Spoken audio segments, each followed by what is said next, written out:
A body found in a shallow grave after two men tell police their friend bragged about the murder on Snapchat. Well, today that young man was arraigned on a murder charge in a Vista court, and our 10 News reporter Steve Fiorina is live. And Steve, his friends told you he had a hit list.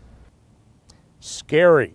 And one young man said he called for detectives on his cell phone, put it on speaker, and listened for 40 minutes as one friend told how he killed another in gruesome detail. Salvador Sanchez, almost serene as he was arraigned on a murder charge for last week's killing of his friend, Matham Alfaraji. His body was found in a shallow grave over the weekend in Valley Center. After court, two friends of the victim and defendant talked about what they told Escondido police. We were there when he admitted to us about killing. He showed us the clothes covered in blood. Social media at the center of this, what the friends called the Snapchat incident. He woke me up that morning with texts saying, I don't know where Matham's at, like look on Snapchat. Yeah. And I went on Snapchat and I saw those, and then I told him to see them, and they were gone. They were just erased. Two young men stunned at what happened. He beat him to death. He beat him to death. The obvious question, why? Well, several reasons. First off, he expressed to us he wanted to know what it felt like to kill someone. Sanchez described as messed up, twisted, with a grand vision of his future, and he kept track of his enemies. He spoke about having a list. And on that hit list, he said that he took out Matham because he could have been a problem in the future for his future ideals of like being the next big thing or something. This kid's insane. He's not a normal individual. Sanchez still considered a threat, high bail, $2 million. If he's convicted, he stands to go to prison for 25 years to life. Live in Vista, Steve Fiorina, 10 News. Those are chilling details. Thank you, Steve. The woman who ran over a teenage boy and then drove off admits that she killed him. Jessica Metzger was speeding and hit Alex Funk and Tierra Santa back in March. Metzger left before police showed up. Funk died at the scene. He was always having this smile. It was like he always had a smile. It would never go away. Like, I don't know, it was like something that would just never go away. He just always had it. Metzger was arrested about a week later today. In court, she pleaded guilty to hit and run causing death. She is free on bail, but faces 4 years in prison when she is sentenced in June. Happening now, a prayer vigil for the victims and survivors of the UTC pool party mass shooting. It's taking place just feet from where that gunman shot up that birthday party Sunday night. 10 News reporter Emily Thode is there live. And Emily, the vigil is set to start right now. It is, but it has not started yet, and it appears they're still waiting for people to show up. They're passing out these candles right here, clearly going to be having a candlelight vigil. I'm going to step aside and just show you the scene. We have dozens of people, and they've taken some of the flowers that were at the pool area, which is literally about 50 yards behind this building, and moved them up here. They've also brought up some other flowers, and I have seen a few people that I believe I recognize that were inside the pool that day, but so far no one has spoken.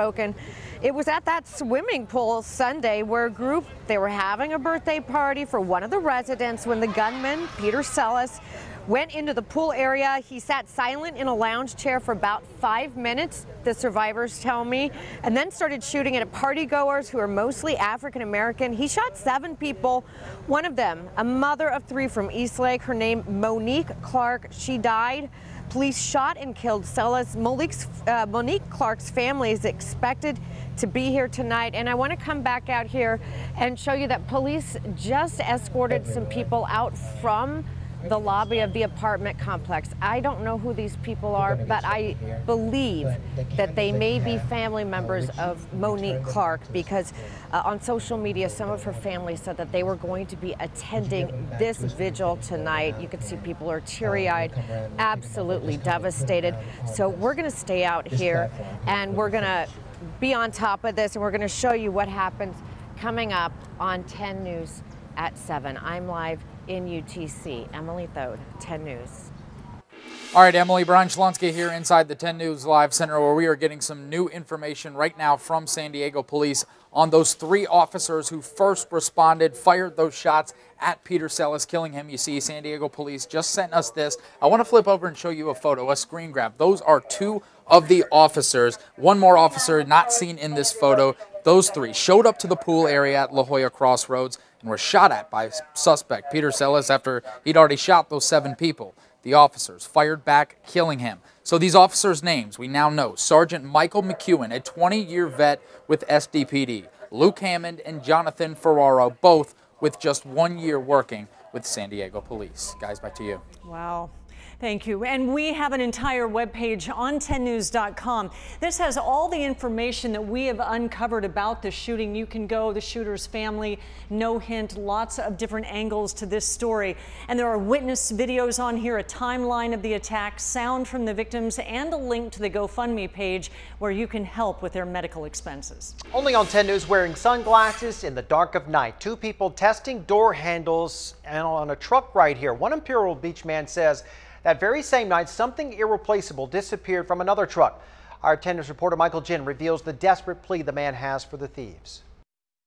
Past midnight, strangers in the dark. Oh, there was shock. And that is not their truck. Sense of violation. Hours later, next door on Elder Avenue. And I walked out to my tailgate, shell wide open. Immediately, Pace Putland's heart sank. My truck, there were boxes missing. The entire bed was full all the way to the top of the shell. In all, 5 boxes gone.